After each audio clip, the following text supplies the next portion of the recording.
అందరికీ praise the lord. అందరు బాగున్నారు కదా? దేవుని కృపలో నేను కూడా బాగున్నాను. ఈరోజు బైబిల్ వాక్యముగా కీర్తనల గ్రంథము 62వ అధ్యాయము 4వ వచనం. వారు తమ నోటితో శుభవచనములు పలుకుచు అంతరంగంలో దూషించుదురు. నోటితోనేమో శుభవచనములు, అంతరంగంలోనేమో దూషిస్తారంట. పైకి నవ్వుతూ మాట్లాడుతూ లోపల నీ పైన కుట్ర పెట్టుకోనో లేకుంటే ఈర్ష్య పెట్టుకున్న వారు అలా మాట్లాడుతూ ఉంటారంట. కాబట్టి దేవుడు ఏమంటున్నారు? అలా దూషించవద్దు. హృదయంలో ఒకటి పైకొకటి నీవు నటించాల్సిన అవసరం లేదు. దేవుడు మనల్ని చూస్తున్నాడు. కాబట్టి నువ్వుంటే వెచ్చగానైనా ఉండు, లేదా చల్లగానైనా ఉండు. నులివెచ్చగా ఉంటే దేవుని నోటి నుండి ఉమ్మివేయబడతామని దేవుడు మనకి సెలవిస్తున్నారు. కాబట్టి నువ్వు నీ పట్ల కానీ, ఇతరుల పట్ల, నీ ఫ్రెండ్స్ పట్ల కానీ, ఎవరి పట్ల అయినా కూడా నీవే ఎలా ఉండాలంట?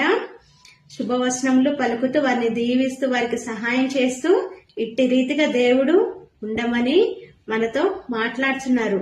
అంతేగాని హృదయంలో, మనసులోనేమో ఇతరుల పట్ల ఎక్కువ కుళ్ళు పెట్టుకొని, ఈర్ష్య పెట్టుకొని, వాళ్ళని ఏం చేయాలి, వాళ్ళని కృంగదీయాలి, వాళ్ళని ఇలా చేయాలనేది నీ మనసులో ఉండొద్దు అని